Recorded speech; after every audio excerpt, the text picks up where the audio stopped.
नमस्कार दोस्तों, स्वागत है आपका स्टडी फॉर सिविल सर्विसेज में। वीडियो को पूरा देखिए। कोई भी आपका फीडबैक है, कोई सजेशन है, तुरंत वीडियो में कमेंट करके जरूर बताइए। अच्छा लगे तो वीडियो लाइक जरूर कर लीजिए और ऐसे वीडियो लगातार फ्री में पाने के लिए चैनल को तुरंत सब्सक्राइब कर लीजिए और बेल आइकन को जरूर टैप कर लीजिए ताकि आगे भी सारे वीडियो आपको मिलते रहे। यूट्यूब में फॉलो करते हैं तो प्लीज ये वाला फ्री टेलीग्राम चैनल जरूर ज्वाइन कर लीजिएगा। सारे नोटिफिकेशन, सारे अपडेट यहीं पे आते हैं, ध्यान रखिएगा। स्टडी फॉर सिविल सर्विसेज का कोई भी पेड ग्रुप अगर आपको ज्वाइन करना है तो सिर्फ 856480560660897523864455 यही नंबर है हमारे, सिर्फ जहां पे कॉल या व्हाट्सएप कर सकते हैं। इंस्टाग्राम पे हमारा पेज जरूर फॉलो कर लीजिएगा, स्टडी फॉर सिविल .सर्विसेज है। ट्विटर पे हमको जरूर फॉलो कर लीजिएगा, @study for civils है। के प्रीलिम्स एग्जामिनेशन के लिए डे वाइज सीरीज हमारी चल रही थी। डे 15 का मॉड्यूल आज आप देख रहे हैं, लेक्चर है, ये वीडियो लेक्चर है और इससे पीछे 14 लेक्चर आ चुके हैं। तो पहले उनको एक एक करके देख लीजिएगा, वहाँ से आपके बहुत सारे कॉन्सेप्ट क्लियर होंगे, बेसिक चीज़ें आप जान लेंगे। जैसे कि अब इन्वायरमेंट है तो ये साइंटिफिक सब्जेक्ट है, मतलब कमोबेश साइंस ही है। तो इसमें अगर आप कॉन्सेप्ट बिल्डिंग अपनी शुरुआत से नहीं करेंगे तो बाद में चीज़ें आपको समझ में नहीं आएंगी। या तो आप पहले से जानते हो, जैसे कि फूड चेन है, फूड वेब है, और इसके अतिरिक्त जितने भी साइकिल होते हैं, जैसे कार्बन साइकिल है, नाइट्रोजन साइकिल है, इन सब के बारे में भी देख लीजिएगा। पीछे इस पर लेक्चर दिया गया है, उसको आप कवर कर लीजिएगा, तब यहाँ आइएगा। तो ये चीज़ आपको बेहतर समझ में आएगी, क्योंकि आज हम देखने वाले हैं एनर्जी के फ्लो को। किसी भी इकोसिस्टम में एनर्जी की रिक्वायरमेंट होती है और एनर्जी बहुत बड़े पैमाने पर बर्बाद होती है। हर लेवल में जब एनर्जी का ट्रांसफर होता है, मतलब नीचे वाले स्टेप से जब ऊपर वाले स्टेप में एनर्जी जाती है, तो बहुत सारा उसका जो अमाउंट है वो बर्बाद होता है, हीट के रूप में और तमाम चीज़ों में। तो एनर्जी की रिक्वायरमेंट हमेशा बनी रहती है और ये खपत काफ़ी बड़े पैमाने पर होती है। तो एनर्जी का फ्लो कैसे होता है, आइए जानते हैं। देखिए, ये बताया गया कि जो डीप सी का इकोसिस्टम होता है, जो कि हाइड्रोथर्मल इकोसिस्टम एक्चुअली होता है, ध्यान दीजिएगा, उसको अगर हम बाहर कर दें, हालांकि वो भी इनडायरेक्टली सोलर रेडिएशन पर आधारित होता है, लेकिन सीधे सीधे नहीं होता। तो अगर हम उसको बाहर कर देते हैं तो sun is the only source of energy for all ecosystem on earth. एकमात्र स्रोत है जो कि पूरे अर्थ में जितने भी इकोसिस्टम मौजूद हैं, जिनके बारे में हम जानते हैं, उसको संचालित करता है। Of the incident solar radiation less than 50% of it is photosynthetically active radiation. ये जो PAR है ना, इसका फुल फॉर्म आपको पता होना चाहिए, फोटोसिंथेटिकली एक्टिव रेडिएशन। तो सोलर रेडिएशन पूरा पूरा अर्थ पे भी नहीं पहुंच पाता, उसका केवल कुछ अमाउंट जो है वो अर्थ के सरफेस तक पहुंच पाता है। बीच में तमाम एटमॉस्फेरिक लेयर होती है जो कि उसे रोकती हैं, जैसे कि ओजोन के बारे में आपने सुना है, जो कि स्ट्रेटोस्फीयर में पाई जाती है। तो इस तरह की तमाम चीज़ें हैं जो कि उसे अवरुद्ध करती हैं। तो जितना ट्रोपोस्फीयर की नीचे वाली लेयर में, यानी कुल मिलाकर सरफेस तक पहुंच पाता है, उसका भी 50% से कम हिस्सा इस्तेमाल किया जाता है फोटोसिंथेटिकली, मतलब फोटोसिंथेसिस की प्रोसेस में। तो इसी को हम कहते हैं फोटोसिंथेटिकली एक्टिव रेडिएशन। अच्छा, अब ये काम करते कौन है? तो प्लांट्स करते हैं, आप जानते ही हैं। मतलब सूर्य के प्रकाश की उपस्थिति में वो अपना खाना बनाने का काम करते हैं और अपने अंदर अपने मेटाबॉलिज्म को मेंटेन करते हैं और कुछ एनर्जी स्टोर करके रखते हैं, तो आगे जो उन्हें खाता है उससे प्राप्त होती है। तो प्लांट्स करते हैं, प्लस फोटोसिंथेटिक बैक्टीरिया भी होते हैं। ये जो ऑटोट्रॉप्स है ना, ये भी सोलर रेडिएशन को फिक्स करने का काम करते हैं, उस रेडिएंट एनर्जी को यूज़ करते हैं, फूड मेकिंग में यूज़ करते हैं फ्रॉम सिंपल इनऑर्गेनिक मटेरियल। कैसे? तो from simple inorganic materials. Plant capture only 2 to 10%। ध्यान दीजिएगा कि अब जो पौधे हैं वो ऐसा नहीं है कि पूरी जितनी सोलर रेडिएशन उनके ऊपर जा रही है वो सब सोख ले रहे हैं, उसका भी सिर्फ 2 से 10% ही वो एब्जॉर्ब कर पाते हैं, मतलब PAR का। And this small amount of energy sustain the entire living world. और आप समझ लीजिए कि यही जो 2 से 10% अब जैसा प्लांट रहेगा, अब ये नहीं कि एक छोटा सा पौधा है तो वो भी रेडिएशन उतना ही लेगा जितना कि एक बरगद का पेड़ लेगा। दोनों के साइज में, दोनों की रिक्वायरमेंट में फ़र्क है। तो इसीलिए 2 से 10 की रेंज बनाई गई है कि इसी के बीच में वो यूज़ कर पाते हैं उस PAR को, मतलब जितना फोटोसिंथेटिकली यूजेबल या एब्जॉर्ब करने योग्य रेडिएशन होता है उसका मात्र 2 से 10% वो प्राप्त कर पाते हैं। और यही जो स्मॉल फ्रैक्शन है, स्मॉल अमाउंट है एनर्जी का, ये पूरे लिविंग वर्ल्ड को संचालित करता है, उसके पूरे कंस्ट्रक्शन में, उसके पूरे ऑपरेशन में जिम्मेदारी निभाता है। So it is very important to know. अब ये जानना बहुत आवश्यक हो गया है, मतलब आप समझ रहे हैं कैसे कटौती हुई है सोलर रेडिएशन में। जो भारी मात्रा में सोलर रेडिएशन रिलीज हो रहा था सन से, आप जानते ही हैं कि सन एक स्टार है, उसके अंदर न्यूक्लियर फ्यूजन का प्रोसेस चलता है, फिजन नहीं चलता है, फ्यूजन चलता है। मतलब नाभिक जो है, न्यूक्लियस, वो आपस में जुड़ते हैं, हाइड्रोजन के न्यूक्लियस जुड़ते हैं और हीलियम बनता है।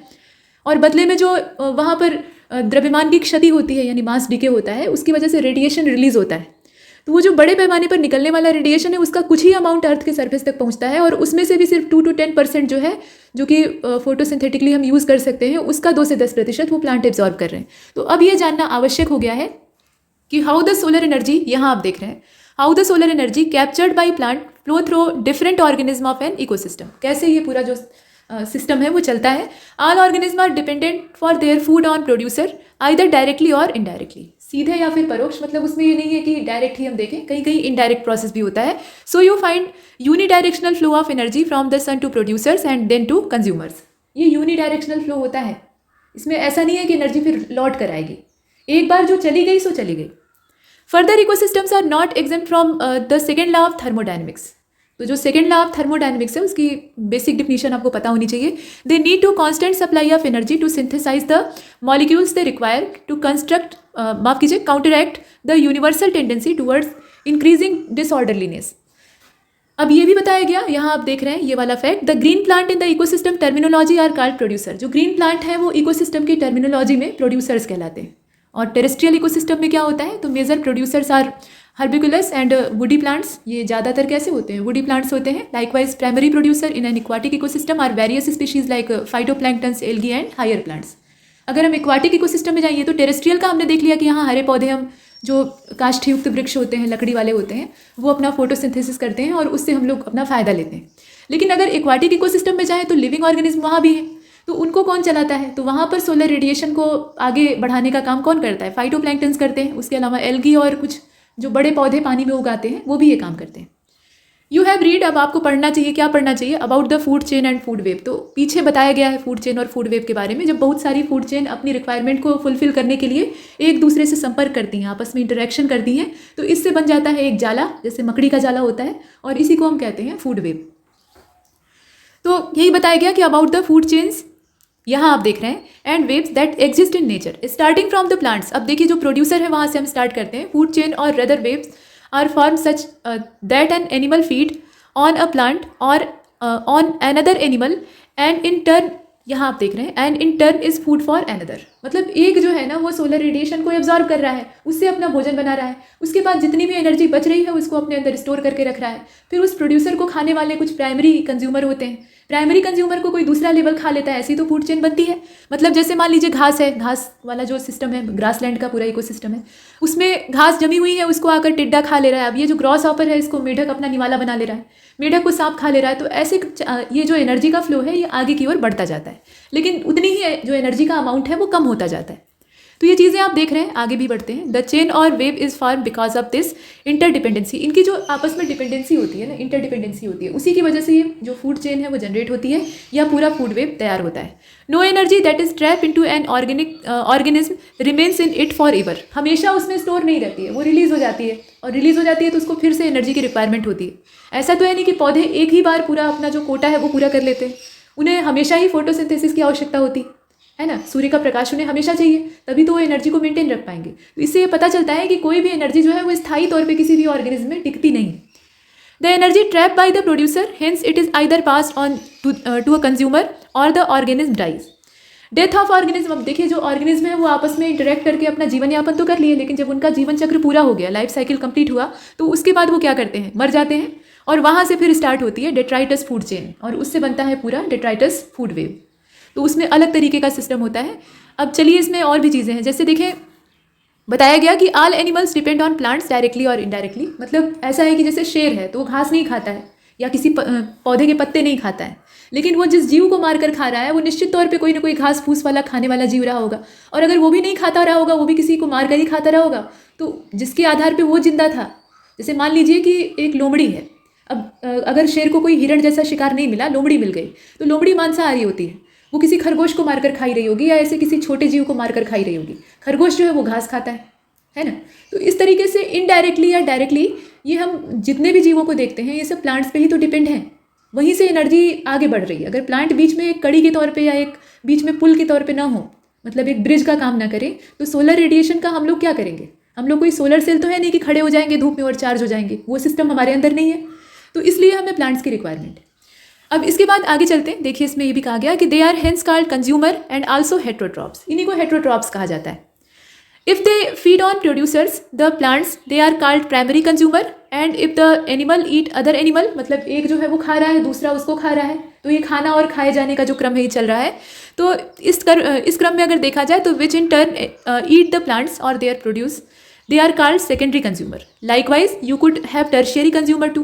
तो इसी तरीके से आगे चलता है, मतलब जो प्राइमरी कंज्यूमर है वो क्या कर रहे हैं, डायरेक्टली प्लांट्स को खा रहे हैं, और जो सेकेंडरी कंज्यूमर है वो प्लांट को खाने वाले इन प्राइमरी कंज्यूमर्स को खा रहे हैं, और जो टर्शियरी है वो प्राइमरी और सेकेंडरी दोनों को खाकर अपना पेट भर रहे हैं। तो इस तरीके से आगे बढ़ रहा है। इसके साथ ये भी बताया गया कि obviously the primary consumers will be the herbivores. Primary वाले तो हर्बीवोरस होंगे ही, वो घास फूस या जो शाक पत्तियाँ हैं वही खाकर जिंदा रहेंगे।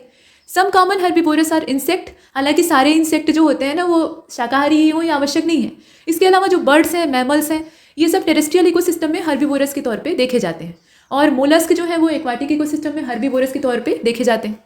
The consumers that feed on these herbivores are carnivores, मतलब अब जो हर्बीवोरस को खाने वाले जीव हैं उन्हें क्या कहेंगे? कार्निवोरस कहेंगे। और मोर करेक्टली प्राइमरी कार्निवोरस, जो सीधे सीधे हर्बीवोरस को खा रहे हैं यानी प्राइमरी कंज्यूमर को खा रहे हैं, तो वो क्या हुए? सेकेंडरी कंज्यूमर हुए। वही बताया गया, सेकेंडरी कंज्यूमर कहें या फिर प्राइमरी कार्निवोर्स कहें। Those animals are depend on the primary carnivores for the food are labelled secondary carnivores, और इनको हम कहते हैं टर्शियरी कंज्यूमर। जो सेकेंडरी कार्निवोर्स हैं वो टर्शियरी कंज्यूमर्स हैं। और सिंपल ग्रेजिंग फूड चेन को अगर आप देख रहे हैं, ग्रेजिंग फूड चेन को हम जीएफसी से डिनोट करेंगे आगे। जीएफसी का जो फुल फॉर्म है आप जानते रहिए। तो नीचे ये ग्रेजिंग फूड चेन दर्शाई गई है जो कि ज़्यादा सरल है, समझना आसान है। इसमें जो ग्रासेज हैं वो प्रोड्यूसर हैं, क्योंकि ये असल में ग्रीन प्लांट्स ही तो हैं। तो ये प्रोड्यूसर हैं, सोलर रेडिएशन को एब्जॉर्ब कर रहे हैं, फोटोसिंथेसिस कर रहे हैं, केमिकल एनर्जी को अपने अंदर स्टोर कर रहे हैं, बाकी अपने मेटाबॉलिज्म को फुलफिल कर रहे हैं। अब जो एनर्जी इनके अंदर स्टोर है, बकरी आ रही है इनको खा ले रही है, तो उसका कुछ पार्ट जो है वो बकरी को मिल जा रहा है। बकरी को आदमी मारकर खा ले रहा है, बिरयानी बना ले रहा है, तो उसके बाद क्या हो रहा है? ये सेकेंडरी कंज्यूमर जो है ये प्राइमरी कंज्यूमर का भक्षण कर लिया। तो प्राइमरी कंज्यूमर के अंदर जितनी सोलर एनर्जी केमिकल एनर्जी के तौर पे स्टोर थी, उसका सिर्फ एक छोटा सा हिस्सा जो सेकेंडरी कंज्यूमर है उसको प्राप्त हो गया। तो ऐसे करके ये फूड चेन आगे चलती है। अब देखिए जो डेट्राइटस फूड चेन है उसमें क्या होता है, हमने देखा ना कि जो ऑर्गेनिज्म है जब तक जिंदा रहते हैं तब तक आपस में इंटरकनेक्शन उनका बना रहता है, इंटरेक्ट करते हैं, लेकिन जब मर जाते हैं तो वहाँ से एक नया सिस्टम जनरेट हो जाता है जो कि है डेट्राइटस फूड चेन, और ये पूरी तरह से जो डेड ऑर्गेनिक मैटर होता है उस पर आश्रित होती है। डीएफसी इसको शॉर्टकट में कहा जाता है, ठीक है। D for detritus, F for food और C for chain. It is made up of decomposers. अब यहाँ जो भूमिका निभाने वाले चीज़ हैं वो क्या है? डिकम्पोजर्स हैं, विच आर हेट्रोट्रॉपिक ऑर्गेनिज्म। ये जो है ये हेट्रोट्रॉपिक ऑर्गेनिज्म होते हैं, मेनली फंगी और बैक्टीरिया ही होते हैं। हालांकि सिर्फ यही है ऐसा नहीं, लेकिन मुख्य तौर पे यही होते हैं, फंगी और bacteria. They meet their energy and nutrients requirement by degrading dead organic matter. जो डिग्रेड होता हुआ डेड ऑर्गेनिक मैटर होता है उसी से ये अपना भोजन पानी प्राप्त करते हैं, और डेट्राइटस उसी चीज़ को हम डेट्राइटस कहते हैं। अब वो सड़ी गली पत्तियां भी हो सकती हैं, कोई मरा हुआ जानवर भी हो सकता है। आप देखते हैं ना कोई भी चीज़ जो सड़ती गलती है वो अंत में वहाँ से गायब हो जाती है, नष्ट हो जाती है। तो ये कैसे होता है? अपने आप नहीं हो सकता। तो ये प्रकृति के सफाई कर्मी होते हैं जो कि उसी से अपना पेट भरते हैं, उसी से अपना भोजन प्राप्त करते हैं और उस पदार्थ को फिर से जो सरल अणु है उसमें तब्दील कर देते हैं। तो वो सारा प्रोसेस हम देखेंगे। और इन्हीं को हम सेप्रोट्रॉप्स भी कहते हैं। सेप्रोट्रॉप्स कहते हैं असल में। सेप्रो का मतलब होता है टू डिकम्पोज, ठीक है। सेप्रो जो वर्ड है ना इसकी मीनिंग क्या होती है? To decompose.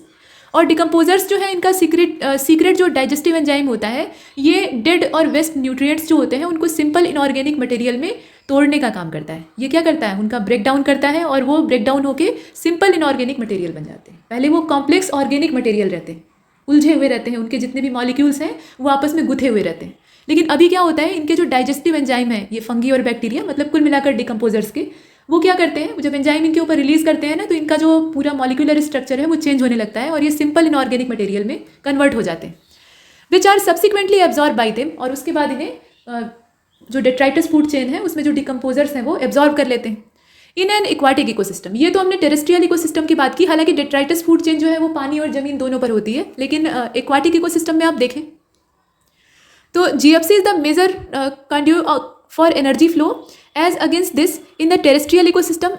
यहाँ आप देख रहे हैं टेरेस्ट्रियल इकोसिस्टम की चर्चा हम इसलिए कर रहे हैं ना क्योंकि यहाँ पे कंपैरिजन चल रहा है, मतलब दोनों में हम तुलना करके भी देखते हैं कि वहाँ पर कैसे चल रहा था, यहाँ कैसे चल रहा है। तो a much larger fraction of energy flow through the detritus food chain than through the GFC. Detritus food chain में be connected with the grazing food chain at some level. देखिए जब कोई भी एक फूड चेन चल रही होती है, जैसे मान लीजिए कि ये ग्रास है, ग्रास लैंड है, पूरा पास्चर लैंड है, पूरा पशु वहाँ चरा करते हैं, तो यहाँ पर घास उगी हुई है, एक छोटा सा ग्रॉस हॉपर है जो कि इसको खा रहा है, ठीक है। वो बकरी वाला एग्जाम्पल है तो उसको भी आप ले सकते हैं। कुल मिलाकर कई लेवल हमें देखने हैं। तो इसमें मान लीजिए कि एक ग्रॉस हॉपर जो है वो घास को खा रहा है और एक मेढक आया तो वो ग्रॉस हॉपर को खा लिया, लेकिन ऐसा तो है नहीं कि पूरे ग्रॉस हॉपर की फैमिली को ही साफ कर दिया। कुछ को खाएगा, कुछ बच जाएंगे, है ना। तो वो अपनी स्वाभाविक मृत्यु से मरेंगे। ऐसा नहीं है कि सब अमर होकर आए हैं या मेढक खाएगा तो ही मरेंगे, अपने से भी मरेंगे। तो मरे तो उनका जो छोटा सा शरीर है वो वहीं पड़ा रहेगा। अब धीरे धीरे करके उसका अपघटन चालू होगा, मतलब उसे जो सामान्य उसके मॉलिक्यूलर स्ट्रक्चर है उसको तोड़ने का काम चालू होगा। तो वहाँ पे डेट्राइटस फूड चेन उसी में इंक्लूड हो जाएगी, मतलब वहीं से एक जो डेड रिमेन है वो जनरेट होगा और उस पर डिकम्पोजर्स आकर अपना कब्जा जमा लेंगे और उसे अपने तरीके से यूज़ कर लेंगे। इसी तरीके से यहाँ ग्रासलैंड का भी होता है। सारी घासें जो है वो इस्तेमाल ही नहीं होती है, कुछ अपनी आयु पूरा करके सूख जाती है, खत्म हो जाती है। तो उनके साथ भी यही होता है, सेम यही चीज़ आगे भी बढ़ती है। तो ये सब चलता रहता है। मतलब कहने का तात्पर्य ये कि एक फूड चेन या एक जो फूड वेब जिसमें कि बहुत सारी फूड चेन होती है, उसी में डेट्राइटस फूड चेन भी पैरेलल चलती रहती है। अब इसके बाद आगे क्या क्या चीज़ें हैं, तो ये बताया गया कि some of organism of DFC यानी detritus food chain are prey to GFC animal. मतलब ऐसा है कि डीएफसी वाले जो ऑर्गेनिज्म है ना, मतलब डेट्राइटस फूड चेन के, कभी कभी उनको जीएफसी वाले जो एनिमल हैं वो अपना भोजन बना लेते हैं। हमेशा ऐसा नहीं होता है कि यही उनके शरीर को खाने का काम करते हैं, कभी कभी इन्हें भी खा लिया जाता है। And in natural ecosystem some animal like cockroach, crows etcetera are omnivores. ये क्या होते हैं? ओमनिवोरस होते हैं, सब कुछ खा सकते हैं। This natural interconnection of food chain make it a food web. और ऐसा ही जो नेचुरल लेकिन कॉम्प्लेक्स इंटरकनेक्शन होता है, ये सीधा साधा नहीं होता है। जितना सीधा आप पढ़ रहे हैं या जितना सीधा समझाया जा रहा है, ऐसा नेचर में नहीं होता है, वहाँ और उलझाव होता है अगर आप ध्यान से देखेंगे। तो ऐसा जो ये इंटरकनेक्शन तैयार होता है जिसमें कि बहुत सारी फूड चेन आपस में ही गुथ जाती हैं, मतलब एक दूसरे के बिना उनका काम न चल सके, तो इससे तैयार होता है फूड वेब। अब नीचे जो चार्ट बना हुआ है उसमें क्या समझाने का प्रयास किया जा रहा है, जो अभी तक आप पढ़ रहे थे, एनर्जी का फ्लो, जो अलग अलग ट्रॉपिक लेवल है ना, उसमें एनर्जी का फ्लो कैसे होता है वो समझाने की कोशिश की जा रही है। और यहाँ आप देख रहे हैं कि कितनी सारी जो एनर्जी है वो हीट के रूप में जाया हो रही है, बर्बाद हो रही है। सन जो है वो हमारे इकोसिस्टम में मेन सोर्स है एनर्जी का, मतलब ज़्यादातर जो चीज़ें हैं वो उसी से एनर्जी प्राप्त करती हैं। तो सबसे बीच में जो इसमें एक ब्रिज का काम करते हैं वो ग्रीन प्लांट्स होते हैं जो कि प्रोड्यूसर हैं। तो पहला ट्रॉपिक लेवल जो है वो इन्हीं से स्टार्ट होता है। सोलर रेडिएशन में भी जो फोटोसिंथेटिकली यूजेबल एनर्जी होती है उसको ये ऑब्जॉर्व करते हैं, उसका 2 से 10% ही ले पाते हैं और उससे अपना भोजन तैयार करते हैं, मेटाबॉलिज्म अपना दुरुस्त करते हैं और कुछ मात्रा में केमिकल एनर्जी अपने अंदर स्टोर करके रखते हैं। फिर इनको खाने वाले कुछ जीव होते हैं, जैसे कि सेकेंड ट्रॉपिक लेवल आप यहाँ देख रहे हैं, प्राइमरी कंज्यूमर, ये हर्बीवोरस होते हैं। ये जो कीड़ा है ये पत्तियाँ खा रहा है। कीड़ों को पत्तियाँ खाते देखा है ना, लंबे लंबे मोटे मोटे होते हैं। गोभी के अंदर आजकल बहुत सारे कीड़े निकलते हैं, है ना। तो ये कीड़े क्या करते हैं, पत्तियाँ और जो फल इत्यादि हैं, सब्जियाँ हैं, जो भी है, हरे पौधे हैं, उनको खाकर अपना पेट भरते हैं। फिर गौरैया आई, स्पैरो या फिर कोई भी पक्षी हो सकता है, वो मैना भी हो सकती है, मतलब कोई भी मांसाहारी पक्षी, तो वो क्या करेगा, इन मोटे मोटे कीड़ों को खाकर अपना पेट भर लेगा। इसमें ध्यान से देखिएगा कि एनर्जी का ट्रांसफर तो हो रहा है, मतलब जो ग्रीन प्लांट्स हैं उससे कीड़े को मिला, कीड़े से पक्षी को मिला, पक्षी से और बड़े पक्षी को मिल गया, यहाँ देखिए गिद्ध बैठा हुआ है। लेकिन बीच में जो एनर्जी बर्बाद हो रही है वो ज़्यादा है। 10% रूल अभी हम आगे पढ़ेंगे तो उसमें हम ये देखेंगे कि एनर्जी कितनी ज़्यादा मात्रा में वेस्ट हो जाती है और सिर्फ थोड़ा सा उसका जो फ्रैक्शन है वो आगे वाले स्टेप में जाता है। तो ये एनर्जी का ट्रांसफर हो रहा है। अभी इसी बीच में देखिए हीट के रूप में एनर्जी तो लॉस हो ही रही है, डेट्राइटस फूड चेन भी साथ में जुड़ी हुई है। इनका जो डेड रिमेन है उसको खाने पचाने वाले कुछ जीव होते हैं और उनको खाने का काम ये पक्षी भी करते हैं। जैसे मान लीजिए केचुआ जो है वो मरे और सड़े गले पदार्थों को खा रहा है, सपोज दैट, तो केचुए को खाने वाले भी कुछ पक्षी हो सकते हैं। कुछ जो जंगली चिड़िया होती हैं ना, वो इस तरह के कीड़ों को भी खाने का काम करती हैं जब भोजन नहीं मिलता है, तो ये एक दूसरे के द्वारा खाए जाते हैं। ऐसे चल रहा है। इसके बाद आगे बढ़ते हैं। अब हम देखेंगे ट्रॉपिक लेवल्स को। ट्रॉपिक लेवल्स को हमने शुरुआत में भी देखा था, यहाँ भी देखेंगे। तो ऑर्गेनिज्म जितने भी होते हैं occupy a place in a natural surroundings और in a community according to their feeding relationship with other organism. यहाँ जो संबंध है ना वो लेन देन का संबंध है। जैसे आप कहते हैं ना सारे जो रिश्ते नाते हैं वो मतलब के हैं, मतलब सिद्ध हुआ तो सब किनारे हो जाएंगे, नहीं मतलब निकला तो आपको एक तरफ कर देंगे।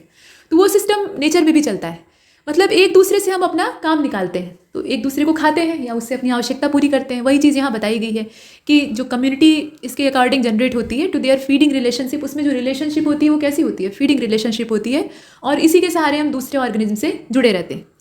तो मान लीजिए कि जैसे कोई फूड चेन चल रही है, एक फूड चेन जो है वो कायदे से उसका पूरा जो सिस्टम था वो चल रहा था, बीच में से कोई एक स्टेप जो है वो गायब हो जाता है। तो अब क्या होगा, ये बीच वाला स्टेप बीच में से निकाल दिया तो आप क्या करेंगे, दोनों को जोड़ पाएंगे कभी? सीधा सीधा तो नहीं जुड़ेगा।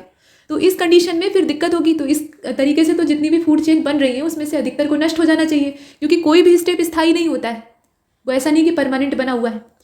तो इस कंडीशन में ये नष्ट क्यों नहीं होती हैं, बनी क्यों रहती हैं? फूड चेन जो है वो ज़्यादातर बनी रहती हैं, अपना जो अस्तित्व है उसको बना कर रखती हैं। तो अभी पीछे फूड वेब का जो कॉन्सेप्ट आपको बताया है कि अगल बगल दूसरी भी फूड चेन साथ में ही चल रही होती हैं, उनका सिस्टम चल रहा होता है। तो जब यहाँ पर किसी चीज़ की कमी होती है तो ये बगल वाले पड़ोसी से संपर्क करते हैं और वहाँ से अपनी रिक्वायरमेंट को फुलफिल कर लेते हैं। तो ये चलता है based on source of their nutrition और food. Organism occupy a specific place in a food chain that is known as their trophic level. उनका जो स्पेसिफिक प्लेस होता है ना फूड चेन में, उसी को हम कहते हैं ट्रॉपिक लेवल। और producer belong to the first trophic level. Producer जो है वो सबसे शुरुआती होते हैं, जो कि सोलर रेडिएशन को इस्तेमाल के लायक बनाते हैं। तो ये पहला ट्रॉपिक लेवल होता है। और इसी क्रम में प्रोड्यूसर के बाद जो प्राइमरी कंज्यूमर होते हैं वो सेकेंड ट्रॉपिक लेवल होते हैं, जो कि हर्बीवोरस होते हैं। उसके बाद जो आगे के कार्निवोरस हैं वो इसी क्रम में फिर थर्ड फोर्थ इस तरीके से आगे चलते हैं। लेकिन जो फूड चेन है उसमें आप देखते हैं कि जो स्टेप हैं या जो इसके ट्रॉपिक लेवल हैं वो 5 या 4 से ज़्यादा आगे नहीं बढ़ पाते, उसके अंदर ही रहते हैं। ऐसा क्यों होता है? अनलिमिटेड क्यों नहीं हो जाता कि एक दूसरे को खा रहा है फिर दूसरा तीसरे को खा रहा है, ऐसे खाते हुए आगे बढ़ जाए और 10-15 जो स्टेप हैं वो तैयार हो जाए? ऐसे नहीं होता। तो उसके पीछे रीज़न ये है कि एनर्जी सीमित है ना, वो ऊपर तक जाते जाते इतना कम हो जाती है कि उसके बाद फिर उसका आगे फ्लो इम्पॉसिबल हो जाता है, हीट के रूप में वो वहाँ से विलीन हो जाती है। तो एनर्जी का फ्लो कुछ सीमित मात्रा तक, मतलब सीमित जो ट्रॉपिक लेवल है वहीं तक रहता है। इस वजह से ये बहुत ज़्यादा लंबी नहीं हो पाती है। तो ये बैलेंस करने का प्रकृति का तरीका है। अच्छा, इसके बाद आप देखेंगे the important point two note, यहाँ नोट डाउन करने के लिए इंपॉर्टेंट पॉइंट क्या है, is that the amount of energy decrease at successive trophic level. वही चीज़ जो अभी आपको बताई गई है कि अमाउंट ऑफ एनर्जी जो है वो सक्सेसिवली क्या करता है, डिक्रीज करता है, कम होता जाता है। When any organism dies it is converted to detritus or dead biomass. तो ये जो डेड बायोमास है इससे डेट्राइटस फूड चेन स्टार्ट होगी। और साथ में that serve an energy source for decomposers, यहाँ से जो डिकम्पोजर्स हैं वो अपनी एनर्जी को प्राप्त करेंगे। Organisms at east trophic level depend on those at lower trophic level for their energy demand. जो ट्रॉपिक लेवल है, मतलब जैसे मान लीजिए कि तीसरा ट्रॉपिक लेवल है, तो वो अपने एनर्जी के सोर्स के लिए दूसरे ट्रॉपिक लेवल पर डिपेंड करेगा। दूसरा जो है वो पहले पर निर्भर करेगा और पहला वाला सन पर निर्भर करेगा। तो ये एक दूसरे पर आश्रित होते हैं। Each tropic level has certain mass of living material at a particular time called as the standing crop. इसको खड़ी फसल कहा जाता है। जैसे किसान के खेत में फसल खड़ी रहती है ना, जिसको देखकर वो खुश होता है, तो वैसे ही यहाँ भी जो पूरा सर्टेन मास है लिविंग मटेरियल का किसी भी पर्टिकुलर टाइम में, उसको हम कहते हैं standing crop. The standing crop is measured as a mass of living organism, biomass और the number in a unit area. यहाँ जो कॉन्सेप्ट है वो यूनिट एरिया में ही मेजर किया गया है, लेकिन ये समझाने के उद्देश्य से काफ़ी है। The biomass of a species is expressed in term of fresh or dry weight. The number of tropic level in a grazing food chain is restricted as transfer of energy follows 10% law. यहाँ देखिए 10% law जो है, 10% rule जो है energy के flow का, वो ये बताता है कि only 10% of the energy is transferred to each tropic level from the lower tropic level. ठीक है, मतलब एक ट्रॉपिक लेवल से 10% एनर्जी ही आगे वाले ट्रॉपिक लेवल को मिल पाती है। बाकी जो 90% है वो क्या हुई, वेस्ट हो गई, बर्बाद हो गई। In nature, it is possible to have so many level producer, herbivorous, primary carnivorous, secondary carnivorous in grazing food chain. लेकिन ज़्यादा लंबा नहीं हो सकता है क्योंकि इसके पीछे वही एनर्जी का जो सोर्स है वो एक है और एनर्जी का जो अमाउंट है वो लिमिटेड है। नीचे एक और फिगर बना हुआ है और इस फिगर में ये चार्ट टाइप का फिगर है, मतलब डायग्रामेटिक रिप्रेजेंटेशन हम कर रहे हैं जो ट्रॉपिक लेवल है इकोसिस्टम में उनका। तो इसमें कंज्यूमर दर्शाए गए हैं, साथ में एग्जाम्पल दे रखा है ताकि आप समझ पाएँ। तो प्राइमरी प्रोड्यूसर ये सबसे पहले हैं और ये पहला ट्रॉपिक लेवल होता है जो कि प्लांट्स होते हैं। प्लांट्स के तौर पे आप जो ग्रासेस और ट्री हैं उनको टेरेस्ट्रियल इकोसिस्टम में और फाइटोप्लैंक्टन्स जो है उनको एक्वाटिक इकोसिस्टम में देख सकते हैं। इसके बाद नंबर आता है प्राइमरी कंज्यूमर का, जो कि इन्हीं को खाकर जिंदा रहते हैं, ये हर्बीवोरस होते हैं। सेकेंड ट्रॉपिक लेवल ये कहलाते हैं, इसमें जू प्लैंक्टन्स आते हैं पानी वाले इकोसिस्टम में, और ग्रास हॉपर और काऊ या इस तरह के जितने भी शाकाहारी जीव हैं वो आपके प्राइमरी कंज्यूमर होते हैं और सेकेंड ट्रॉपिक लेवल होते हैं, ये सब हर्बीवोरस होते हैं। जैसे पानी में होता है ना, तो फाइटोप्लैंक्टन्स पैदा होते हैं, फिर उनको खाने वाले जू प्लैंक्टन्स होते हैं। जू प्लैंक्टन्स को छोटी मछलियाँ खाती हैं, छोटी मछलियों को बड़े जो समुद्री जीव हैं या पानी वाले जानवर हैं वो खा लेते हैं, और ऐसे जो पूरा सिस्टम है, मतलब फूड चेन है, वो चलती रहती है। तो वही चीज़ यहाँ दर्शाई गई है। उसके बाद मतलब कुल मिलाकर जू प्लैंक्टन्स जो है वो वही शाकाहारी जीवों का काम करते हैं जो टेरेस्ट्रियल इकोसिस्टम में होते हैं, मतलब ये भी हर्बीवोरस होते हैं। इसके बाद नंबर आता है सेकेंडरी कंज्यूमर का, जो कि थर्ड ट्रॉपिक लेवल होते हैं और ये मांसाहारी होते हैं। ये क्या करते हैं, जो शाकाहारी हैं उनको खाकर अपना पेट भरते हैं। इसमें बर्ड्स हो सकती हैं, फिशेज हो सकती हैं, वुल्फ हो सकता है या फिर फॉक्सेस हो सकती हैं, कुछ भी, मतलब जो जीव इस तरह के होते हैं। टर्शियरी कंज्यूमर क्या करते हैं, ये फोर्थ ट्रॉपिक लेवल है और ये टॉप कार्निवोर्स होते हैं। जैसे कि इंसान भी इसमें आता है, इंसान हालांकि दोनों चीज़ें खाता है, और लायन जो है वो पक्का ये सर्वोच्च उपभोक्ता कहलाता है, मतलब टर्शियरी कंज्यूमर कहलाता है, क्योंकि वो सिर्फ मांस पर ही निर्भर होता है। आदमी तो शाक सब्जियां भी खाता है, मतलब प्लांट्स का भी सेवन कर रहा है, लेकिन जो शेर होते हैं वो क्या करते हैं, सिर्फ मांस खाते हैं, उन्हें सिर्फ मांस ही चाहिए होता है, उसके अलावा कुछ नहीं खा सकते। तो इस कंडीशन में वो टर्शियरी कंज्यूमर की भूमिका में होते हैं। ऐसे ही पक्षियों में अगर हम देखें तो गिद्ध और बाज जैसे जो जीव हैं वो भी आते हैं। इसके बाद आगे बढ़ते हैं। जब हम बात ट्रॉपिक लेवल्स की कर रहे थे, एनर्जी के फ्लो की कर रहे थे, तो उसमें ये जानना आवश्यक है कि कहाँ पर कैसी सिचुएशन होती है। तो एक ग्राफिकल रिप्रेजेंटेशन हमने शुरुआत में भी देखा था, यहाँ हम और विस्तार से देखेंगे तो हम देखने वाले हैं इकोलॉजिकल पिरामिड्स को। अब ये जो इकोलॉजी के पिरामिड्स हैं ये कैसे होते हैं, इनका बेस कहाँ होता है, कहाँ से ये मतलब सीधे बनाए जा सकते हैं, उल्टे बनाए जा सकते हैं। टेरेस्ट्रियल इकोसिस्टम का अलग होता है, उसमें भी फॉरेस्ट का अलग होता है, ग्रासलैंड का अलग होता है, तो ये सब देखने की आवश्यकता है। तो यहाँ वही बताया गया है कि the base of a pyramid is broad. Pyramid का मतलब क्या, ट्रायंगुलर शेप होता है और ये 3 डायमेंशनल शेप होते हैं, मतलब 3 डायमेंशनल स्ट्रक्चर होते हैं। तो इसका जो बेस होता है वो ब्रॉड होता है और इसका जो एपेक्स होता है वो नैरो डाउन होता जाता है, जैसे जैसे हम ऊपर जाते हैं सकरा होता है और अंत में एकदम सिकुड़ जाता है। One gets a similar shape whether you express the food और energy relationship between organism at different trophic level. This relationship is express in term of number, biomass और एनर्जी।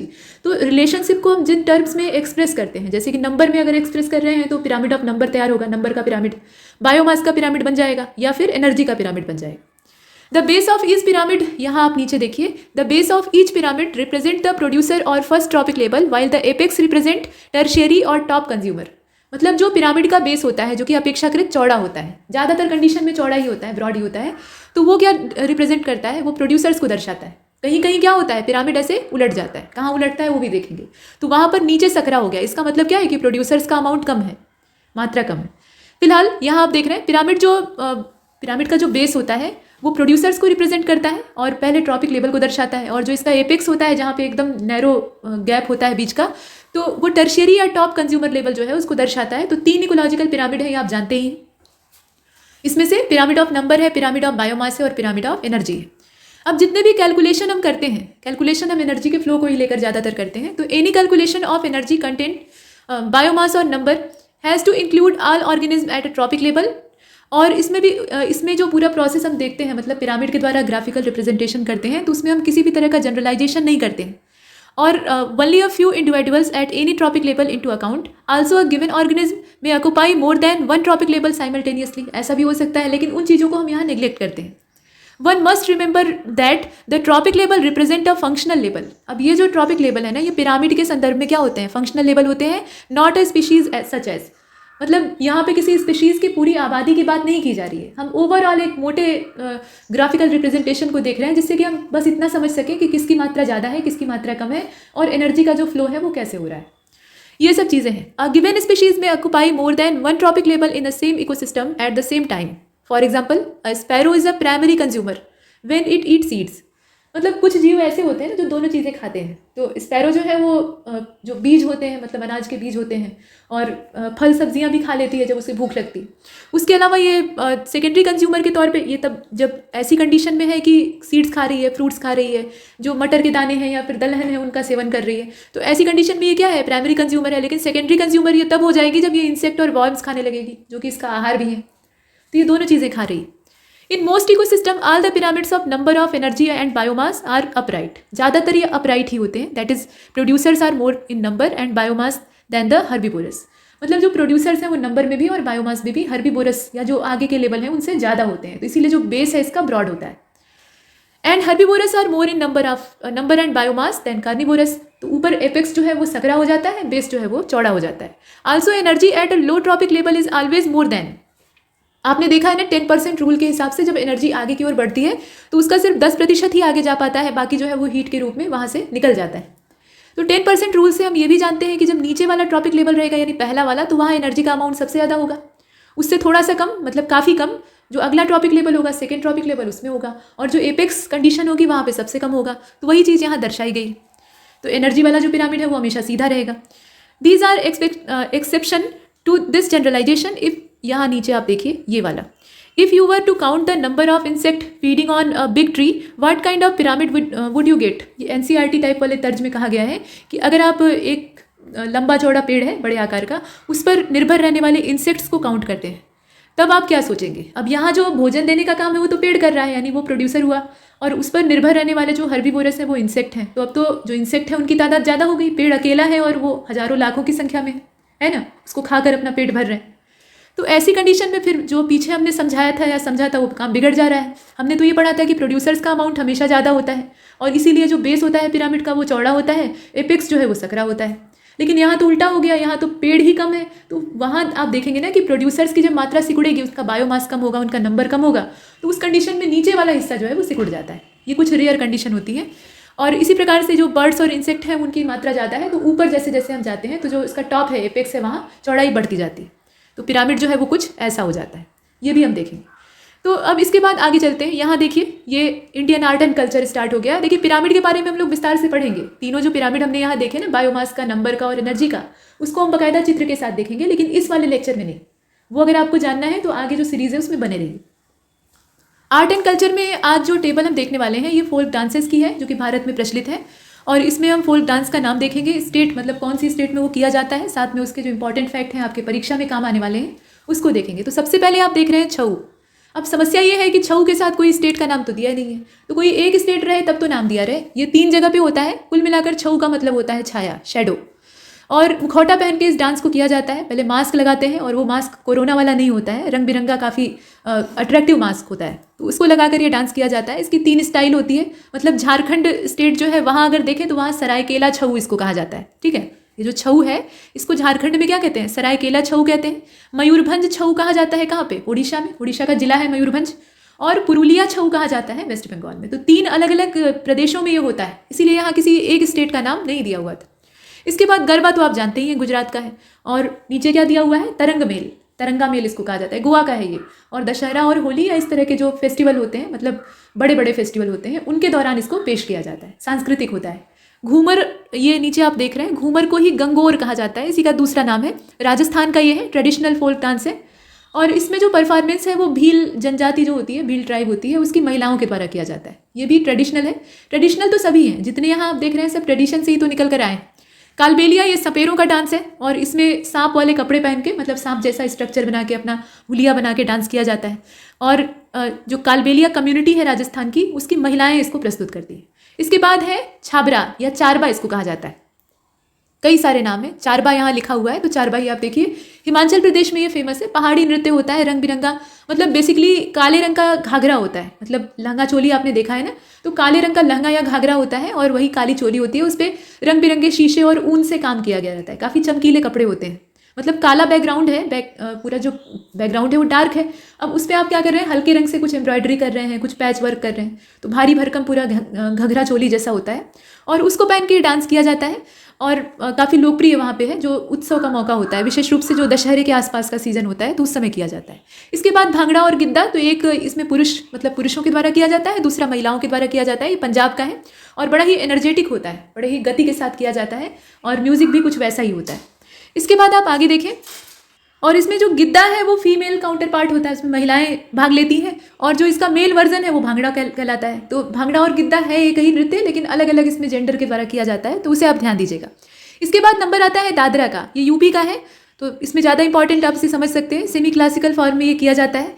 कुल मिलाकर इसके अंदर जो म्यूज़िक होता है वो अर्धशास्त्रीय कहा जा सकता है। और लखनऊ क्षेत्र के जो उस समय के दरबारी नर्तक थे, मतलब दरबारी डांसर हुआ करते थे, दरबारों में राजा को खुश करने के लिए नाचते थे, तो उनके द्वारा इसको किया जाता था। इसके बाद नंबर आता है जवारा का। जवारा एमपी का है, और ये हार्वेस्ट डांस होता है, जब फसल पक जाती है, कटाई होती है, तो अनाज घर आने की खुशी में किसान नाचते गाते थे, उसी की परंपरा निकल आई है, और बुंदेलखंड रीजन में ये काफ़ी ज़्यादा फेमस है। इसके बाद नंबर आता है मटकी का, तो जैसा नाम है वैसा काम है। ये मटकी जो है ये मटकने वाला नृत्य होता है, इसमें कोई घड़ा सिर पे रख के डांस नहीं होता है। और ये जो मटकी नृत्य है ये मालवा रीजन की महिलाओं के द्वारा किया जाता है शादी ब्याह के मौके पे। इसके बाद गौर मारिया, ये गौर मारिया जो है ये इसे बिसन हॉर्न भी कहा जाता है, भैंसे की सींग। कुल मिलाकर छत्तीसगढ़ में ये फेमस है।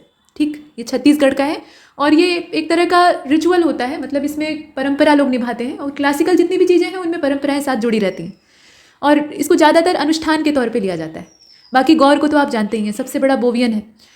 अगला वाला आप देख रहे हैं, ये अलकाप है। ये झारखंड और वेस्ट बंगाल दोनों जगह पे चलता है, रूरल डांस ड्रामा परफॉर्मेंस है। इसमें सिर्फ डांस नहीं होता है, साथ में ड्रामा भी होता है। और राजमहल हिल्स, इसके अलावा जो पूरा मुर्शिदाबाद का इलाका है, मालदा रीजन है वेस्ट बंगाल का, वहाँ ये होता है, मतलब इसका प्रचलन दिखाई देता है। बिरहा जो है वो मूल रूप से बिहार का है, और बिहार से ये पूर्वांचल में, मतलब भारत का जो उत्तरी क्षेत्र है, मतलब यूपी में, पूर्वांचल में भी प्रचलित है। तो बिरहा जो है ये बिरह नृत्य होता है, माफ कीजिए बिरह गीत होता है, साथ में कुछ अभिनय भी किया जाता है, लेकिन अभिनय जो है इसका हिस्सा नहीं है, वो बाद में जुड़ गया है। बिरहा में क्या है कि जो रूरल एरिया है बिहार का, वहाँ पे महिलाएं ऐसे ये जो इसकी सुर ताल होती है उसे घरों में भी अलापा करती हैं, मतलब पीसती कूटती हैं, या फिर कोई घर का काम करती हैं, तो उनके मन में जो व्यथा होती है उसको गा गा कर सुनाती हैं। तो बिरह वेदना इसमें होती है, इसलिए इसको बिरहा कहा जाता है। आमतौर पे साथी से दूर हैं तो साथी का मोह सता रहा है, तो इसलिए बिरहा गा रहे हैं। इसके बाद आप देख रहे हैं अगला है पाइका, ये ओडिशा का है। और ये जो पाइक है ना, ये दक्षिण हिस्सा जो ओडिशा का है वहाँ ज़्यादा इसकी प्रेजेंटेशन दी जाती है। कुल मिलाकर ये वार डांस है और लंबा लंबा भाला होता है, और ये जो भाला होता है इसी को कहा जाता है पाइका। इसके बाद आगे चलते हैं, अगले वाले को देखते हैं। ये जो अगला आप देख रहे हैं ये बागुरुम्बा है, और बागुरुम्बा डांस किया जाता है असम में। बोडो ट्राइब जो है उसके द्वारा इसको पेश किया जाता है, और ये इन्वायरमेंट से रिलेटेड डांस है। जाट जटिन को देख लीजिए, ये बिहार का है, काफ़ी फेमस है। और इसमें जो नए जोड़े होते हैं, अभी नई नई शादी हुई रहती है, उनके बीच में नोक झोंक को दर्शाया जाता है। जो मिथिला क्षेत्र है, मिथिला रीजन है, वहाँ ज़्यादा ये फेमस है। झूमर को आप देख रहे हैं, झूमर जो है ये झारखंड का है। इसको झमुहर कहा जाता है, असल में इसका जो असली नाम है वो झमुहर है। झूमर से आप कंफ्यूज हो जाएंगे। तो ये ओडिशा और झारखंड दोनों में ही होता है। वहाँ के जो ट्राइबल लोग हैं अपना फसल कटाई के मौके पे नाचते गाते हैं। डंडा जात्रा को आप देख रहे हैं, ये ओडिशा का है। डंडा जात्रा कुछ यहाँ पे है, और इसमें जो पूरा डांस का सिस्टम है, एक तो डंडा नाटा भी इसको कहा जाता है, डंडा जात्रा भी इसी का नाम है। ओडिशा में काफ़ी ज़्यादा फेमस है। इसमें नृत्य और नाटक दोनों होता है, साथ में म्यूज़िक का मिक्सचर होता है, तो देखने में अच्छा लगता है। बिहू को देख लीजिए, ये असम का है, और ये काफ़ी पॉपुलर डांस है, जो कि महिलाओं और पुरुषों के द्वारा ग्रुप परफॉर्मेंस के तौर पे दिया जाता है। फसल से संबंधित ये भी है। और थांगटा को देख लीजिए, थांगटा जो है ये एक वार डांस है जो कि मणिपुर का है।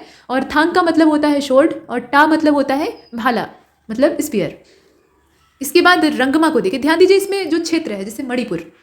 रंगमा को देख लीजिए, रंगमा जो है एक वार डांस है जो कि नागाओं के द्वारा किया जाता है। और इसमें जो ड्रेस है वो काफ़ी, मतलब ड्रेस क्या, वो कॉस्ट्यूम होता है जो कि किसी परफॉर्मेंस को देने के लिए पहना जाता है, तो काफ़ी कलरफुल होता है। ज्वेलरी साथ में पहनते हैं, और काफ़ी कलरफुल इसमें जो हेयर गियर्स हैं, हेड गियर्स हैं, वो पहने जाते हैं। तो कुल मिलाकर मुखौटा और सिर पे बड़े बड़े जो टोपियाँ हैं, टोपियाँ भी अलग अलग डिज़ाइन की होती हैं, तो उनको पहन के रंग बिरंगे कपड़े पहन के इसका परफॉर्मेंस दिया जाता है। ये काफ़ी ट्रेडिशनल होता है। इसके बाद सिंघी छम्म है, तो सिंघी छम्म जो है ये सिक्किम का है, और इसमें सफ़ेद शेर का रूप रंग बना के लोग डांस करते हैं, शेर का मुखौटा पहन के, और रोएदार कपड़े होते हैं, और ये फर वाले कपड़े जो होते हैं ना, ये सफ़ेद रोए के बने होते हैं, और शेर की वेशभूषा बना के डांस करते हैं। कुल मिलाकर कंचनजंगा जो माउंटेन पीक है उसको ये अपना श्रद्धांजलि देते हैं, उसकी वर्शिप करते हैं। सिंघी छम्म के बाद आप देख रहे हैं अगला जो है वो कुम्मी है, और ये जो कुम्मी है ये तमिलनाडु केरल दोनों जगह पे फेमस है। यहाँ आप देखें, अगला वाला देख लें, इसमें सिर्फ क्षेत्र का नाम इंपॉर्टेंट था तो सिर्फ उतना ही बता दिया गया। मयिलट्टम जो है ये केरल तमिलनाडु का है, और मयिलट्टम एक तरह का फोल्क डांस है जिसमें कि जो यंग गर्ल्स होती हैं वो मोर जैसे कपड़े पहनती हैं, मतलब पीकॉक वाला पूरा जो अपना स्ट्रक्चर है वो बनाती हैं, और उसके बाद काफ़ी कलरफुल जो मुकुट हैं और तरह तरह के आभूषण हैं वो पहनती हैं, और जो मोर के फेदर होते हैं उनको अपने कपड़े में शामिल करती हैं और डांस करती हैं। तो इसको पीकॉक डांस भी कहा जाता है, और ऐसा पीकॉक डांस कई हिस्सों में होता है अलग अलग नामों से, लेकिन ये जो है ये मयिलट्टम है, और ये होता है केरल और तमिलनाडु में। ज़्यादातर आप जो फोल्क डांस देखेंगे ना कि तमिलनाडु रीजन में है, तो वो केरल में भी दिखाई दे जाता है।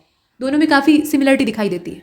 इसके बाद बुट्टा बुम्मालू है, और ये जो बुट्टा बुम्मालू है इसको बुट्टा भी कहा जाता है। कुल मिलाकर टोकरी में रखे हुए खिलौने से तात्पर्य होता है, मतलब एक बास्केट है जो कि पूरी खिलौनों से भरी हुई है, और आंध्र का जो वेस्ट गोदावरी डिस्ट्रिक्ट है वहाँ पे ये ज़्यादा फेमस। इसके बाद कई कोट्टी कली, ये अगला वाला है। नाम थोड़े अनोखे हैं, ये साउथ वाले केरल का है ये कई कोट्टी कली, और ये पॉपुलर टेम्पल डांस है, मतलब मंदिर से जुड़ा हुआ है। मंदिर में पहले इसका परफॉर्मेंस किया जाता था, लेकिन बाद में बाहर भी होने लगा, मतलब ये पारंपरिक बन गया। और अच्छी फसल होती है तो देवता को धन्यवाद देने के लिए महिला पुरुष दोनों ही इसमें डांस करते हैं। ओणम के मौके पे होता है, ध्यान दीजिएगा, कई कोट्टी कली। इसके बाद पड़यानी है या पड़ैनी इसको कहा जाता है, और ये साउथ केरल में होता है। जो देवी के मंदिर होते हैं वहाँ इसको रिप्रेजेंट किया जाता है, और ये युद्ध कला से जुड़ा है, मतलब देवी जो है राक्षसों का संहार करती हैं, तो उसको रिप्रेजेंट करने के लिए ये जो पड़यानी है ये किया जाता है। इसके बाद कोलकली है, इसे कोलकली परिचाकली कहा जाता है। इसके नाम आप याद रखेंगे, यहाँ पर आप देख रहे हैं, ठीक है। पड़यानी को आपने यहाँ देखा, और कई कोट्टी कली को यहाँ देखा। अब ये जो है ये कोलकली परिचाकली, ये लक्षद्वीप में भी परफॉर्म किया जाता है और केरल में भी होता है, और ये भी युद्ध से संबंधित है। इसके बाद पटाकुनीथा, ये कर्नाटक का है। ये पॉपुलर डांस है जो कि मैसूर रीजन में किया जाता है। और इसमें होता क्या है पटाकुनीथा में, तो इसमें आप देख रहे हैं कि जो हमारे पुराण हैं, पुराणों से संबंधित स्टोरीज इसमें ली जाती हैं और उस पर इसे रिप्रेजेंट किया जाता है। कुल मिलाकर ये बेंगलुरु और मध्य डिस्ट्रिक्ट जो है, मांड्या डिस्ट्रिक्ट जो है, वहाँ पे फेमस। इसके बाद अगला देख रहे हैं आप, ये चकियार कुथू है, केरल का है, और ये अकेले अकेले किया जाता है, इसमें ग्रुप डांस नहीं होता है। और कलाकार जो है वो खुद को स्नेक वाले कपड़े, मतलब स्नेक वाला जो पूरा डेकोरेशन है वो अपने ऊपर करता है, मतलब एक सांप जैसा दिखाई देता है और डांस करता है। इसके बाद अगला आप देखें तो ये झूमर है। झूमर जो है ये पंजाब का है, और ये परफॉर्मेंस ट्राइबल जो सिख कम्युनिटी होती है वो करती है, हार्वेस्ट सीजन में ही होता है। कर्मा नाच जो है ये छोटा नागपुर के पठारी रीजन में काफ़ी ज़्यादा फेमस है, और कर्मा एक त्यौहार होता है जो कि वहाँ के ट्राइबल लोग जो है वो मनाते हैं, और उस दौरान इसको करते हैं नागपुर के पठारी रीजन में। राउत नाच है, राउत नाच छत्तीसगढ़ का है, वहाँ की जो यादव कम्युनिटी है वो इसको करती है। और फेस्टिवल जो दिवाली का फेस्टिवल होता है उस मौके पे इसको किया जाता है। इसके बाद धुमहल को देख लीजिए। धुमहल या दुमहल इसको कहते हैं। ये बट्टल नाम की एक ट्राइब है जो कि जम्मू कश्मीर की है बेसिकली, मतलब हिमालयन रीजन में ये ज़्यादातर दिखाई देता है, जो वेस्टर्न पार्ट है। तो वो ये जम्मू कश्मीर में फेमस है, मतलब ट्राइबल डांस ये भी है। फुगड़ी को आप देख रहे हैं, फुगड़ी जो है ये नीचे है, महाराष्ट्र और गोवा दोनों में है, और कोंकण रीजन में बेसिकली इसको परफॉर्म किया जाता है। फेस्टिवल सीजन में महिलाओं के द्वारा इसको किया जाता है। इसके बाद अगला जो है वो चेराव है, मिजोरम का है, और इसकी परफॉर्मेंस बैम्बू स्टिक्स के द्वारा की जाती है, मतलब बांस की छड़ियाँ इसमें यूज़ की जाती हैं। और अगला जो है वो दलखई है। दलखई आपका उड़ीसा का है, दशहरे के मौके पे किया जाता है, ये भी ट्राइबल डांस है। हुली वैसा जो है ये कर्नाटक का है, बाघ की तरह का हुलिया बनाकर जो पुरुष लोग होते हैं, मतलब मेल डांस ये होता है, इसमें जेंडर का डिफरेंस होता है, महिलाएं इसको नहीं करती हैं, तो पुरुष नर्तकों के द्वारा इसको किया जाता है। इसके अलावा टिप्पणी, ये गुजरात का है, और टिप्पणी और इसके अलावा आप हुली वैसा को तो देख ही रहे थे। टिप्पणी जो है गुजरात का है, सौराष्ट्र रीजन में होता है, महिलाओं के द्वारा किया जाता है, और वो फर्श को पीटती हैं, फर्श को ऐसे थपेड़े से पीटती हैं और ताल लगाती हैं। कोई बाजा नहीं होता है, सिर्फ हाथ से थाप दे के होता है। और टिप्पणी के नीचे आप गरडी को देख रहे हैं, तो ये करडी या गरडी जो है ये पुडुचेरी का है, और तेरह ताली तो आप जानते ही हैं राजस्थान का है, वहाँ की जो कमार ट्राइब है वो करती है इसे, और होजागिरी जो है वो त्रिपुरा का है। तो इस तरीके से हमने ट्राइबल फोल्क डांसेस को देखा। अब आगे चलते हैं, थोड़ा सा जनरल हिंदी को देख लेते हैं, और जनरल हिंदी में हम देखेंगे विलोम शब्दों को, और इसमें जो एक साथ प्रयुक्त होने वाले विपरीतार्थक शब्द हैं उनको देख लेते हैं। मतलब कभी कभी क्या होता है ना, हम दो शब्दों का इस्तेमाल एक साथ करते हैं। तो जैसे कहते हैं आना जाना लगा रहता है, जीवन मृत्यु तो भाग्य का खेल है, ठीक, ऐसे बोलते हैं। तो आना जाना क्या है, एक दूसरे के विलोम है। जीवन और मृत्यु एक दूसरे के विलोम है। अमीर गरीब सब बराबर है, तो अमीर और गरीब एक दूसरे के विलोम है। तो ऐसे हम एक साथ प्रयुक्त होने वाले विलोम शब्दों के बारे में चर्चा कर रहे हैं। तो जैसे आना जाना, ये एक दूसरे का विलोम हुआ, अभी आपको बताया। नर नारी सब इकट्ठे हो गए थे, तो ये नर और नारी आपस में विलोम है। लाभ हानि लगा रहता है, हार जीत का खेल है, उठना बैठना चलता रहता है। खट्टा मीठा भोजन खाओ, तो ये सब आपस में विलोम है। उठना बैठने का विलोम है, खट्टा मीठे का विलोम है। आयात निर्यात का विलोम है, राजा रंग का विलोम है। नया पुराना कपड़ा पहनते रहिए, तो नया और पुराना क्या है, आपस में विलोम है। जय पराजय आपस में विलोम है। उत्थान और पतन आपस में, उत्थान मतलब ऊपर की ओर उठना, पतन मतलब नीचे गिर जाना। अधर्म और धर्म आपस में विलोम है। अपना पराया, राजा रानी, ये सब क्या है, आपस में विलोम है, लेकिन ये युग्म के तौर पे सामान्य बोलचाल में इस्तेमाल होते हैं। अब ये व्याकरण की दृष्टि से सही नहीं है कि हम दो विलोम शब्दों को एक साथ इस्तेमाल कर रहे हैं, लेकिन किया जाता है। बोलचाल की भाषा व्याकरण की भाषा से अलग होती है। खाद्य अखाद्य, हर्ष विषाद, गुण दोष, आय व्यय, स्त्री पुरुष, ऊंचा नीचा, जड़ चेतन, संत असंत, जीना मरना, आगे पीछे, सुख दुख, दिन रात, अंदर बाहर, धनी निर्धन, क्रय विक्रय, ये सब क्या है, एक साथ प्रयुक्त होने वाले विलोम शब्द हैं। आदि अंत, आशा निराशा, छोटा बड़ा, उचित अनुचित, अमीर गरीब, लेन देन, ये सारे, ये जितने भी आप देख रहे हैं, और भी हो सकते हैं, जितने प्रचलित थे वो बता दिए। अब इसके बाद कुछ अतिरिक्त शब्द हैं, उनको भी देख लीजिए। हो सकता है कि इससे पीछे के लेक्चर में आपने इन शब्दों को देखा हो, तो कुछ रिपीट कर सकते हैं, कुछ नए भी। अंतर्नाद, अंतर्नाद एक शब्द है, अंदर की ध्वनि, और इसका जो शाब्दिक विलोम हो जाएगा वो है बहिर्नाद। यहाँ पे एक उड़नतुरा भी रहेगा। बहिर्नाद का मतलब क्या होता है, उड़नतुरा जो है ना वो यहाँ लगेगा। तो कुल मिलाकर आप देख रहे हैं, बहिर्नाद का विलोम क्या होता है, अंतर्नाद होता है। बहिर्नाद मतलब बाहरी ध्वनि, आपके अंतःकरण से बाहर कहीं ध्वनि हो रही है, तो वो बहिर्नाद है। अंधकार का प्रकाश होता है, आलोक भी हो सकता है। अघ मतलब पाप होता है, अनघ मतलब पवित्र होता है। अत्रत्य का मतलब क्या होता है बताइए, इसका हो जाएगा तत्रत्य। अत्रत्य मतलब कहीं और, अन्यत्र और अत्रत्य दोनों जो शब्द हैं ना ये बाहरी चीज़ों के लिए इस्तेमाल होते हैं। तत्रत्य मतलब वहीं पर, तो एक में अनिश्चित जो अनिश्चय की स्थिति है वो दिखाई देती है, और तत्रत्य जो है वो एक निश्चित दशा का वर्णन करता है, आपस में विलोम है। इसके बाद भगवान का दोनों विलोम हो सकता है। भगवती आमतौर पर हम लोग यूज़ करते हैं, जिससे महिला से पुरुष बना दिया, लेकिन इसका जो शाब्दिक अर्थ है भगवान का क्या होता है, महिमा युक्त व्यक्ति, तेज युक्त व्यक्ति, ओजस्वी, तो इसका हो जाएगा भगहीन, यानी जो ओजहीन है, निस्तेज है। तो ये दोनों ही विलोम हैं, जो आप इसमें से इस्तेमाल कर सकें उसको करिएगा। अवकाश का हो जाएगा अनवकाश, व्यस्तता भी हो सकता है। अवकाश मतलब आराम की स्थिति, छुट्टी मिली हुई है तो उसका व्यस्तता हो जाएगा। अवतल का उत्तल हो जाएगा। अवतल और उत्तल लेंस आपने कॉनकेव और कॉन्वेक्स मिरर पढ़े होंगे, लेंस भी पढ़े होंगे। उसमें क्या होता है, उत्तल जो है उभरा हुआ होता है, अवतल धंसा हुआ होता है। आडंबर युक्त का आडंबरहीन हो जाएगा। अवरोध का अनवरोध हो जाएगा। आदि का अंत हो जाएगा, और अवश्य का संभवतः हो जाएगा। अवसाद का प्रफुल्लता हो जाएगा। अस्तेय का स्तेय हो जाएगा। अस्तेय जो है ये क्या, चोरी ना करना, और स्तेय मतलब चोरी करना। ध्यान दीजिएगा उच्चारण में थोड़ा सा ही फर्क है। निरामिष भोजी और आमिष भोजी ये एक दूसरे के विलोम है, मतलब शाकाहारी मांसाहारी। उदीची जो है ये उत्तर दिशा को कहते हैं। अवाची जो है ये दक्षिण दिशा को कहते हैं, ध्यान दीजिएगा। उपजीव्य और उपजीवी आपस में विलोम है। उत्खनन का निखनन होता है। उत्खनन मतलब होता है खोदना, निखनन मतलब होता है गाड़ना। और उत्तमर्ण का मतलब होता है ऋणदाता, और अधमर्ण का मतलब होता है ऋणी, और ऋणी भी कैसा, जो कर्जा चुकाने में असमर्थ हो गया हो। उपरितन का मतलब क्या, ऊपर का, यहाँ आप देख रहे हैं उपरितन का मतलब ऊपर का शरीर, और अधस्तन यानी छाती से नीचे का हिस्सा। तो छाती से ऊपर का हिस्सा है तो वो ऊपरी तन है, जिसमें कि सिर, गर्दन और कंधे आ सकते हैं। छाती से नीचे का आपका पेट, कमर, जो भी नीचे का पार्ट है वो सब आ जाएगा। इसके बाद उत्पतन और निपतन जो है ये आपस में विलोम है। उपार्जित का स्वयं प्राप्त हो जाएगा। उपार्जित मतलब आपने किसी से लिया है, और स्वयं प्राप्त मतलब खुद ही प्राप्त किया है। ऋजुता मतलब सरलता, और वक्रता मतलब बांकापन यानी टेढ़ापन। कुकृति का सुकृति हो जाएगा। कदाचार का सदाचार हो जाएगा। कमी का बेसी या बाहुल्य दोनों हो सकता है। कानूनी का गैर कानूनी हो जाएगा। खींचने का रीझना हो जाएगा। ठीक है, रीझना मतलब प्रसन्न होना। खरीद का फरोख्त होता है, बिक्री भी कह सकते हैं। फल का निष्फल, खास का आम, खुशबू का बदबू, और चिकने का खुरदुरा, ज्योत्सना का तमिस्रा। ठीक है, ज्योत्सना मतलब होता है चांदनी, तमिस्रा मतलब अंधियारी। झगड़ालू का शांत होता है। चांदनी और अंधेरी रात, वो अर्थ भी बता दिया गया। ठौर का कुठौर होता है। दाखिल का खारिज होता है। टकैत का निर्धन होता है। टकैत मतलब धनी व्यक्ति जिसके पास बहुत सारे टके हों। टका मतलब मुद्रा, चांदी और पीतल के जो टके और दाम चलते थे वो आपने सुने हैं ना मध्यकाल में। टका, जीतल, दाम ये सब चला करते थे। तो टका एक मुद्रा का नाम है। तो जिसके पास बहुत सारे टके हैं वो अमीर है। निर्धन मतलब जो जिसके पास पैसा नहीं है। इसके बाद आप देखें यहाँ पे टूटने का जुड़ना होता है, ये तो सिंपल है। तरंगित का निष्तरंग हो जाएगा। दुर्दिन का सुदिन हो जाएगा। दुर्दैव मतलब दुर्भाग्य से तात्पर्य है, तो इसका सौभाग्य हो जाएगा। पतित का पुण्यात्मा हो जाएगा। दुष्ट का भद्र होता है, भला भी हो सकता है। धारण का परित्याग हो जाएगा। नाम का अनाम हो जाएगा। पदोन्नत का पदावनत हो जाएगा। पर का अपर हो जाएगा। प्रज्ञावान का प्रज्ञाविहीन हो जाएगा, या प्रज्ञाहीन उसको कह सकते हैं। परा का अपरा हो जाएगा। प्रदोष का प्रत्युष हो जाएगा, प्रत्युषा। प्रभु का भृत्य हो जाएगा। पर्णकुटी का प्रासाद हो जाएगा। झोपड़ी का महल हो जाएगा। प्रमुख का सामान्य हो जाएगा। पशुता का मनुष्यता हो जाएगा। प्रवेश का निर्गम हो जाएगा। पालक का घालक हो जाएगा। पालक मतलब पालने वाला, घालक मतलब मारने वाला। पाश्विक का मानवीय हो जाएगा। पुरोगामी का पश्चिगामी हो जाएगा। वंध्या का उर्वरा हो जाएगा। बद का नेक हो जाएगा। पैने का भोथरा हो जाएगा। पैना मतलब नुकीला, धारदार। भोथरा मतलब जिसके अंदर कोई धार न हो। बच्चे का बूढ़ा हो जाएगा। और देखिए, बहादुर का डरपोक हो जाएगा। मत का विमत हो जाएगा। मतैक्य का मतभेद हो जाएगा। मनुष्यता का पशुता होता है। बहिष्कार का स्वीकार होता है। महायोगी का महाभोगी होता है। भीत का निर्भय हो जाएगा। अभीत या निर्भीक भी कह सकते हैं। मित का मतलब होता है सीमित, तो उसका अपरिमित या अमित हो जाएगा। इसके बाद मितव्यय है तो इसका अपव्यय हो जाएगा। भीषण का सौम्य हो जाएगा। भूषण का दूषण हो जाएगा। मिष्ट का कटु हो जाएगा। मुस्कान का रुदन होता है। लचीले का कठोर होता है। ललित का स्वरूप होता है। यथार्थ का आदर्श या कल्पित हो सकता है। यातना का सेवा हो जाएगा। युगल का एकल हो जाएगा। लेश मात्र का प्रचुर या बहुत हो जाएगा। लेश मात्र मतलब अल्प होता है। लोक का परलोक हो जाएगा। युक्त का अयुक्त हो जाएगा। योगी का भोगी हो जाएगा। विकीर्ण का विकीर्ण और आकीर्ण जो है ना, इसका मतलब होता है फैला हुआ, फैलाना। और संकीर्ण मतलब समेटना। विधि का निषेध हो जाएगा। और भी देखिए, विनीत का उद्दंड होता है। दुर्विनीत भी कह सकते हैं। सतपथ का विपत हो जाएगा, मतलब इसमें उल्टा भी देखा जा सकता है। खैर, विपत का सतपथ हो जाएगा। विपदा का संपदा हो जाएगा। संपदा मतलब खुशहाली भी होता है।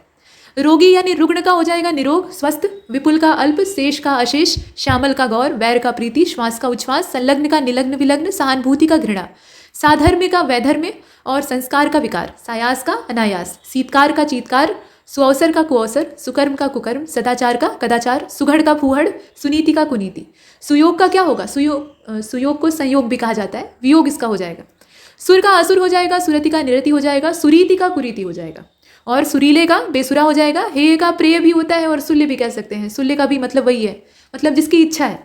और ह्रास का क्या होगा? वृद्धि हो जाएगा। ह्रास का सबसे उपयुक्त तो वृद्धि होता है, बाकी विकास को भी आप चुन सकते हैं। अंतर साक्ष्य का बहिर्साक्ष्य हो जाएगा। अनुरूप का प्रतिरूप हो जाएगा। अनाताप का आतप हो जाएगा।